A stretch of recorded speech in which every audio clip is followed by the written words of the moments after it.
성경 말씀 봉독하겠습니다. 요한일서 4장 6장에는 다음과 지적되어 있습니다. 우리는 하나님께 속하였으니 하나님을 아는 자는 우리 말을 듣고 하나님께 속하지 아니한 자는 우리 말을 듣지 아니하나니 진리의 영과 미혹의 영을 이로써 아느니라. 갈라디아서 2장 20절부터 21절에는 다음과 지적되어 있습니다. 내가 그리스도와 함께 십자가에 못 박혔나니 그런즉 이제는 내가 산 것이 아니요 오직 내 안에 그리스도께서 사신 것이라. 이제 내가 육체 가운데 사는 것은 나를 사랑하사 나를 위하여 자기 몸을 버리신 하나님의 아들을 믿는 믿음 안에서 사는 것이라. 내가 하나님의 은혜를 패하지 아니하노니 만일 의롭게 되는 것이 율법으로 말미암으면 그리스도께서 헛되이 죽으셨느니라. 아멘. 저는 오늘 오직 예수 생명으로 살아가라 하는 제목을 들고 났습니다. 기도드리겠습니다. 사랑의 하나님 아버지 감사합니다. 이 시간도 저는 오직 예수의 생명으로 살아가라는 말씀을 들고 다녔었습니다. 말씀을 전할 때 저 입술도 주관하여 주시고 지금 현재 교회들에서 예수가 없이 예배도 형식으로 또 예배당이 사람과 교제하는 장소로 되어 있는 지금 현실에서 정말 우리 생명이 오직 예수로 정말 살아갈 때 정말 한국교회가 살아나고 영이 새로운 영으로 거듭날 수 있는 교회가 될 수 있다는 것을 알기에 저는 오늘 이 말씀을 들고 다녔었습니다. 많은 사람들이 이 말씀을 듣고 다시 한번 새로이 변화될 수 있는 시간이 될 줄 믿사오며 예수 그리스도 이름 받들어 감사하며 기도드리옵나이다. 아멘. 예수 생명으로 살아간다는 것은 우리가 하나님 나라에 들어가는 것입니다.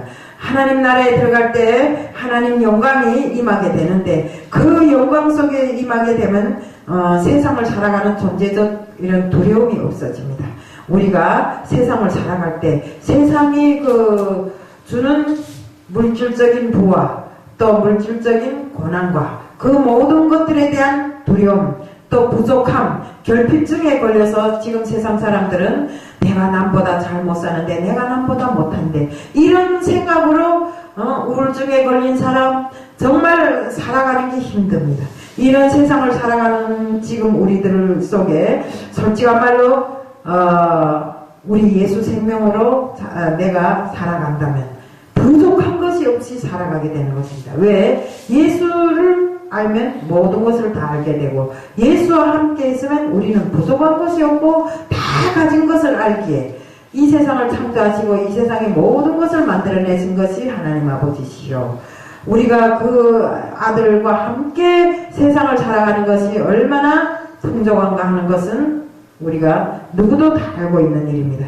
그러면서도 믿음이 부족한 탓을 해서 예수와 함께 산다고 하면서도 물질적인 결핍으로 인해서 세상을 두렵게 살아가는 사람들이 많습니다. 특히 나는 저도 세상을 살아가다 보니까 요즘 같은 때에 와서 정말 안 그랬는데 요즘 같은 때에 와서 금전에 대한 결핍으로 아주 고뇌에 빠졌던 적도 있습니다. 왜요? 이 하나님 성전을 움직이자고 보니까 이전하자고 보니까 돈도 부족하고 또 이 성전이 돈 때문에 우리가 이 큰 성전을 쓰지 못하고 다시 다른 데로 이전해야 한다는 생각을 했을 때 참 비참하게 그지없더라고요. 하지만 우리가 하나님 성전은 우리가 커야 이 안에 성령이 가득하고 작으면 성령이 부족한 것이 아니기에 작은 곳에 가서도 우리가 하나님의 뜻으로 온전히 살 때 솔직한 말로 그것이 오히려 큰 성전을 가지고 힘들게 정말 원망 불평하며 살기보다는 훨씬 낫다고 생각해 보았습니다. 우리가 정말 주신 것에 감사하고 또 가진 것에 감사하면서 가지고 있는 것 갖고 감사해야 되는 것입니다. 우리가 없으면 없는 것만큼 있으면 있는 것만큼 가진 것에 감사하고 또 그만큼이라도 주신 하나님의 은혜에 감사하고 살면 정말 사는 것이 평온해집니다. 남보다 더 많이 가지려고 애쓰고 남보다 더 크게 되려고 애쓰고 정말 더 큰 것을 가지려고 애쓰다 보면 정말 세상이 불안하고 사는 것이 불안합니다. 왜요? 내가 마음은 크게 가졌는데 남보다 못하게 되면 또 남보다 적게 가지게 되면 얼마나 불안합니까? 그렇지만 우리 믿는 사람들은 오로지 하나님께서 우리에게 주신 그 모든 것에 감사하면서. 그래서 우리가 범사에 감사하면서 살라고 하지 않습니까? 네, 바로 그 범사에 감사함을 가지고 사는 사람이 정말 오로지 예수의 생명으로 사는 사람들이 기본 풍모라고 저는 생각합니다. 그래서 우리가 살아가면서 오로지 하나님 영광을 위해서 우리가 살아야 되는데 그 영광을 위해서 살지를 못하고 내 영광을 위해서 살아갈 때가 더 많더라 이겁니다. 그래서 우리가 진심으로 하나님을 따르고 또 진심으로 하나님께 순종하고 충성하는 우리들 모두가 되어야 되겠는데 그렇게 하지를 못하고 있습니다. 또 우리 하나님 영광이 우리에게서 떠나간 사람들은 항상 원망하고 불평하고 서로가 성도 간에도 서로가 불평하고 서로가 쌈질하고 교회에 가보면 대단합니다. 지금 우리 교회들에 예수가 없기 때문에 그 예수가 없는 교회에 무엇이 제대로 되겠냐 하는 것입니다. 우리가 예수가 없으면 그 교회는 벌써 원망 불평이 커지고 또 서로가 성도 간에도 서로가 지어뜯고 싸움하면서 네가 옳다 내가 옳다 이런 것들이 많습니다. 또 우리 이 한국 교회를 놓고 보면 정말로 예수가 없는 교회들이 많습니다. 진실로 하나님을 알려고 하지 않고 그 속에 우리 예배도 형식적인 예배 또 성도 간에도 보면 그래서 이 장소에 와서 서로 교제나 나누는 이런 장소로 생각합니다. 그렇기 때문에 우리 다단계나 이 장사꾼들이 심하게 파고 들어가는 데가 교회입니다. 그래도 그것을 막지 못하는 게 바로 그 속에 예수가 없기 때문에 정말 예수의 영광을 빛내려고 하는 이 마음이 없기 때문에 그 모든 것을 그대로 받아들이고 여기가 장사꾼 집단인지 여기가 교회인지 모르게 이렇게 살아가는 데가 많아. 그래 왜 그렇게 하냐 하면 교회도 돈이 있어야 되기 때문에 돈을 벌어야 된다는 것입니다. 우리가 교회에 무슨 돈이 필요합니까? 우리가 정말 필요한 것이 돈이라면 하나님께 간구하십시오. 하나님은 없을 때 두드리라. 그러면 내가 열어준다고 했습니다. 간구하라 했습니다. 그럼 찾아준다고 했습니다. 부르짖으라 했습니다. 그러면 다 해결해 준다고 했습니다. 네, 부르짖지도 않고 간구하지도 않고 두드리지도 않고 필요한 것이 돈이라고 장사꾼들을 교회에 들여놓고 또 다단계 사람들을 교회에 들여놓고 그 사람들이 교회를 빈미를 해서 하나님을 팔아서 자기 욕심을 채우려는 사람들이 지금 세상 사람들이 많습니다. 그렇기 때문에 우리가 예수를 믿는 사람들은 오로지 내 마음속에 예수가 있어야 하고 예수의 생명으로 우리가 세상을 살아가야 되는 것입니다.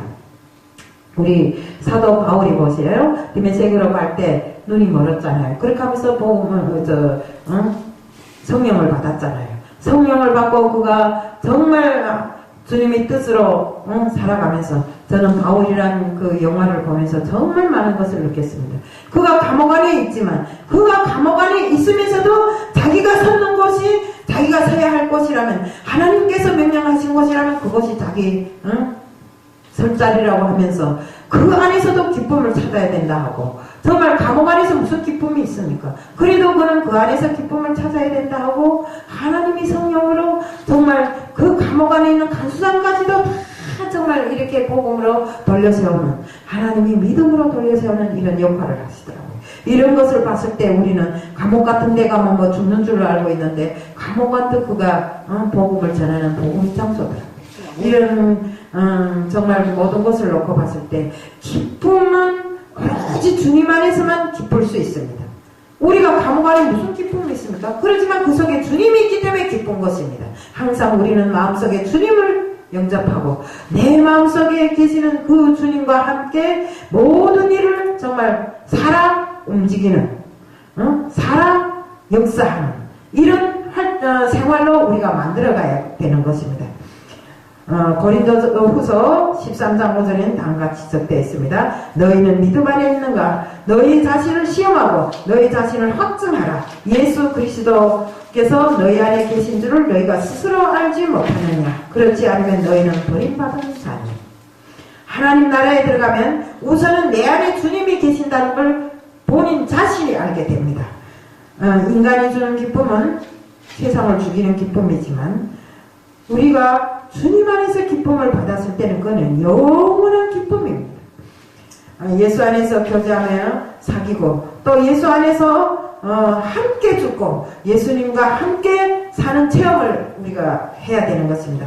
내가 십자가에서 매일 죽을 때 그 죽음이라는 공포에서 벗어날 수 있고, 내가 십자가에서 매일 죽을 때 나에게 남아있는 모든 찌꺼기는 다 달아나고 내 속에 예수님이 계신다는 걸 나는 내 자신이 느낄 수 있다 이겁니다. 내 속에 예수님이 믿는다고 하면서도 내 속에 예수님이 계시는지 안 계시는지, 죽든가 살든가 이거는 다른 사람이 몫이고, 나는 그저 믿는다는 말 한마디 갖고 우리가 믿음 생활을 하지 말자 이겁니다. 내 속에 진정으로 계시는 그 예수님으로 인해서 기쁘고, 그 예수님으로 인해서 내 생명이 살아 숨쉬는 그런 생활을 해야 된다 이겁니다. 우리는 예수를 떠나서는 단 하나도 모두 할 거 없습니다. 물고기가 물을 떠나서 살 수 없듯이 우리는 예수를 떠나면 살 수가 없어요. 이런 진리를 가지고 우리는 예수와 연합해서 정말 줄기와 나무가지처럼 이렇게 줄기와 나무 가지 대처럼 이렇게 생각해야 되는 것입니다. 우리가 줄기하고 가지가 서로 이렇게 떨어져서 산다면 열매를 맺을 수도 없습니다. 우리는 예수님은 포도나무를 비유하면 예수님은 줄기요, 우리는 가지지 않습니까? 그 줄기와 가지가 서로 떨어져 있으면 어떻게 열매를 맺습니까? 그것처럼 우리는 예수와 연합해서 세상을 살아가는 우리들이 다 되어야 하고, 또 믿음 생활을 순간순간 주님과 교제하면서, 교제한다는 게 뭡니까? 우리가 주님과 교제하자면 뭐를 해야 됩니까? 기도를 해야 되는 것입니다. 그래서 우리 요즘에 이 성전 문제도 그렇고 이것저것 때문에 우리 밤을 새면서 기도하고 새벽에도 기도합니다. 하루에 1시간 내지 2시간 자면서 한 10일간 기도했어요. 기도하다 보니까 그래도 마음속에 안정이 찾아와. 주님이 내 속에 있고 나를 움직이는 모든 것이 주님이시라는 것을 아니까 이제는 성전이 없다고 걱정을 안 해요. 어느 때인가는 주님이 주실 것이다. 이렇게 생각하고 있으니 이 성전 때문에 걱정이 떠나갔어요. 이런 것을 봤을 때 우리는 기도 말고는 해결할 것이 아무것도 없다는 것을 알아야 되는 것입니다. 그러니까 주님과 항상 정상적인 교제를 해야 되고, 날마다 십자가에서 죽으신 주님이 주님을 바라봐야 하고, 나도 함께 주님과 십자가에 못 박고 죽는 그 생활을 계속 해야 됩니다. 우리는 정말 주님과 함께 새로운 생명으로 거듭나서 이렇게 세상을 살아갈 때 우리는 아무것도 두려운 것이 없고 세상 살아가는 그 모든 것이 기쁨으로만 충만된 생활을 할 수 있다는 것입니다. 그래서 우리가 오직 예수 생명으로 살아가기 위해서 정말 말씀으로 나 자신을 무장, 그 말씀에 의존해서 세상과 함께하는 우리들이 다 되자는 것을 말씀드리면서 오늘 설교를 마칩니다. 이상입니다.